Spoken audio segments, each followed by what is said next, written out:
Hi viewers, welcome to our channel. ప్రస్తుతం మనతో పాటు దాము బాలాజీ గారు సీనియర్ జర్నలిస్ట్ ఉన్నారు. వాటితో ఒకసారి మాట్లాడదాం. సార్ నమస్కారం. నమస్తే. సార్ విజయసాయి రెడ్డికి సిఐడి వాళ్ళు షాక్ ఇచ్చారు సార్. మరోసారి ఆయనకి నోటీసులు ఇచ్చి విచారణకు హాజరు కావాలని చెప్పేస్తారు. ఆయన రీసెంట్గానే నోటీసులు అందుకొని విచారణకు కూడా హాజరయ్యారు.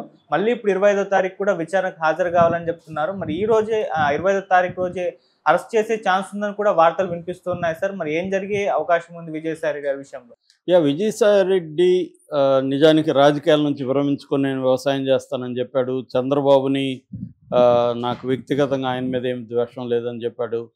సో ఇవన్నీ చెప్పినా కూడా ఆయన మళ్ళీ రాజకీయాల్లో ఉంటున్నట్టుగానే ఆయన స్టేట్మెంట్లు ఇస్తున్నాడు.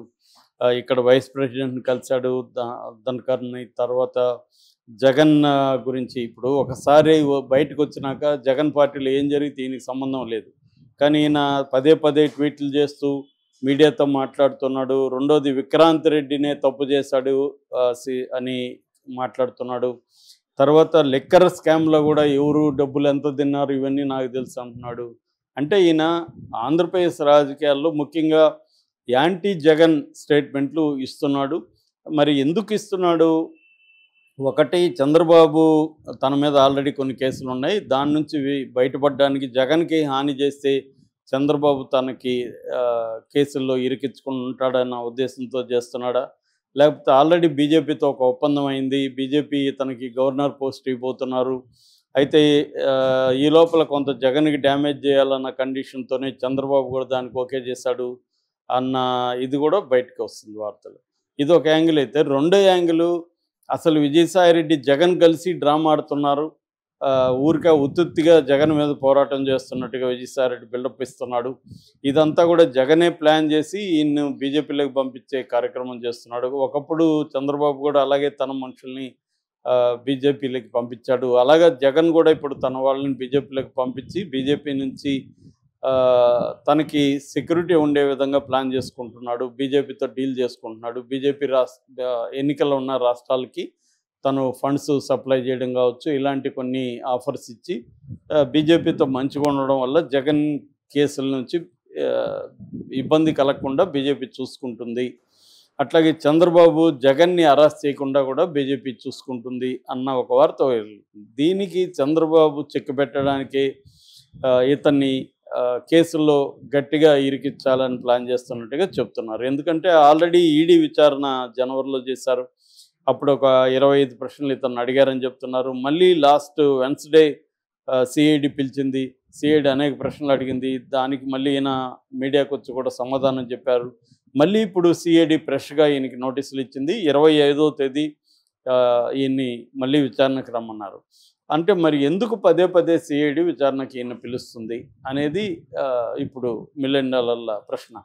అయితే ఇక్కడ ఏ కేసు ఈయన మీద ఎటువంటి సెక్షన్లు పెట్టారు, కేసు ఏంటి అనేది మనం చూసినప్పుడు యాక్చువల్గా ఏంటంటే కాకినాడ సీపోర్ట్స్ లిమిటెడ్ అంటారు. అంటే KSPL దాని పేరు, కాకినాడ సీపోర్ట్ లిమిటెడ్ కంపెనీ. ఇందులో కర్ణాటి వెంకటేశ్వరరావు అనే వ్యక్తికి, కేవీ రావు అంటారు ఆయన్ని, ఆయనకు 41.12% అందులో షేర్ ఉంది. అట్లాగే KSEZ అంటే Kakinada special economic zone, SEZ అంటారు. కాకినాడ SEZలో 48.74% కేవీ రావుకు ఉంది. ఈ రెండు వాటాల్ని తన అల్లుడు అంటే విజయసాయి రెడ్డి అల్లుడు పేరు రోహిత్ రెడ్డి, కూతురు నేహారెడ్డి వాళ్ళ భర్త, కూతురు అంటే పెంపుడు కూతురు. సో ఈ రోహిత్ రెడ్డి వాళ్ళ బ్రదర్ శరత్ చంద్రారెడ్డికి అరబిందో ఫార్మా అనేది ఒక కంపెనీ ఉంది. దానికి ఇంకొన్ని అనుబంధ కంపెనీలు ఉన్నాయి. దాదాపు 12 కంపెనీల పైన ఈ శరత్ చంద్రారెడ్డి డైరెక్టర్గా ఉంటున్నాడు. ఇప్పుడు ఈ కేవీ రావు వాటాల్ని అడిగిన కంపెనీ పేరు అరబిందో ఇన్ఫ్రా ప్రైవేట్ లిమిటెడ్, అంటే Aurobindo reality and infrastructure private limited. దీన్ని ఇప్పుడు ఆరో ఇన్ఫ్రా ప్రైవేట్ లిమిటెడ్గా మార్చారు. సో ఈ కంపెనీకి ఈ వాటాల్ని తక్కువకు రాయించుకోవాలన్నారు. ఫర్ ఎగ్జాంపుల్ కాకినాడ సీపోర్ట్లో ఉండే 41.12% వాటాల విలువ 2,500 కోట్లు అయితే వీళ్ళు రాయించుకున్నది 494 కోట్లకి రాయించుకున్నారు అనేది ఒక ఆరోపణ. రెండో ఆరోపణ KSEZ కాకినాడ SEZలో 48.74% వాటా కేవీ రావుకుంటే దాన్ని ఈ అరవిందో రియాలిటీ వాళ్ళు ఆ వాటా విలువ 1109 కోట్లు. ఈ వాటాల విలువ 48.74% వాటాల విలువ 1109 కోట్లు అయితే వీళ్ళు కేవలం 12 కోట్లకి ఆ వాటాలను రాయించుకున్నారు. అంటే టోటల్గా 3600 కోట్ల విలువైన వాటాల్ని వీళ్ళు దాదాపు 500 కోట్లకి రాయించుకున్నారు. అంటే దాదాపు 3100 కోట్లు వాళ్ళకి మిగిలాయి బెదిరించడం వల్ల. ఇది చెప్తున్నారు. మామూలుగానే మనకు ప్రభుత్వంలో ఎవరైతే ఉంటారో వాళ్ళు ఇతరులను బెదిరించి రాయించుకోవడం అనేది ఈ మధ్య అన్ని చోట్ల వింటున్నాం మనం. అదాని అనేక మందిని బెదిరించి ఎయిర్పోర్ట్లని సీపోర్ట్లని రాయించుకున్నాడనే వార్తలు కూడా దేశవ్యాప్తంగా మీడియాలో వచ్చాయి. అంటే ఎవరి దగ్గర పవర్ ఉంటే వాళ్ళు మిగతా బిజినెస్ పీపుల్ని బెదిరించి రాయించుకోవడం. ఇక్కడ కూడా ఫోన్ ట్యాపింగ్ కేసులో కూడా పోలీసులను ఉపయోగించుకొని కొంతమంది తమ పేరుతో వాటాలను బదలాయింపు చేసుకోవడం ఇవన్నీ కూడా జరిగాయి. ఇది కామన్ ప్రాక్టీసే. అలాగా ఇప్పుడు వైసీపీ అధికారంలో ఉన్నప్పుడు ఈ కేవీ రావుని బెదిరించి విజయసాయిరెడ్డి అల్లుడికి బ్రదర్ అయిన శరత్ చంద్రారెడ్డి కంపెనీలోకి ఈ వాటాలని రాయించుకున్నారనేది ప్రధాన ఆరోపణ. దీనికి A1గా విక్రాంత్ రెడ్డి ఉన్నాడు. ఏవి సుబ్బారెడ్డి కొడుకు విక్రాంత్ రెడ్డి. విక్రాంత్ రెడ్డినే ఇదంతా డీల్ చేశాడు. అయితే విజయసాయిరెడ్డి కేవీ రావుకు ఫోన్ చేసి ఇట్లా విక్రాంత్ వస్తాడు, నువ్వు డీల్ కుదుర్చుకో, లేకపోతే ఇబ్బందులు ఉంటాయని ఇండైరెక్ట్గా బెదిరించినట్టు. తర్వాత కేవీ రావుని సెప్టెంబర్ 2020లో జగన్తో కూడా మీటింగ్ ఏర్పాటు చేసినట్టుగా చెప్తున్నారు.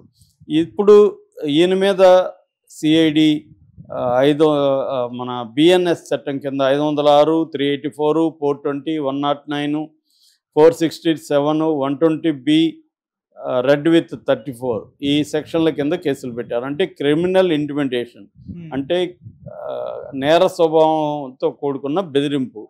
రెండవది ఎక్స్టార్షన్, డబ్బులు లాగడానికి బెదిరించి డబ్బులు లాక్కోవడం. మూడవది చీటింగ్, మోసం చేయడం. నాలుగవది ఫోర్జరీ, తప్పుడు సంతకాలు పెట్టడం. ఐదవది కాన్స్పిరసీ, కుట్ర పన్నడం. ఈ సెక్షన్ల కింద విజయసాయిరెడ్డి మీద కూడా కేసు పెట్టారు. మొత్తం దీంట్లో 5 మంది మీద ఇప్పుడు కేసు పెట్టారు. A1 Vikrant Reddy, A2 Vijayasai Reddy, A3 Sarath Chandra Reddy, A4 Sridhar, A5 Aurobindo reality infra limited. So ఈ 5 మీద పెట్టారు. ఇప్పుడు A1 ఏమో విక్రాంత్ రెడ్డి ఏమో ఆల్రెడీ బెయిల్ మీద యాంటిసిపేటరీ బెయిల్, ఆయన ముందస్తు బెయిల్ తెచ్చుకున్నాడు. ఈ విజయసాయిరెడ్డి మాత్రం తెచ్చుకోలేదు బెయిల్. విజయసాయిరెడ్డి నేను విచారణకు హాజరవుతాను, ఎదుర్కొంటానని చెప్తున్నాడు ముందు నుంచి. సో ఆయన్ని ఇప్పుడు విచారిస్తున్నారు.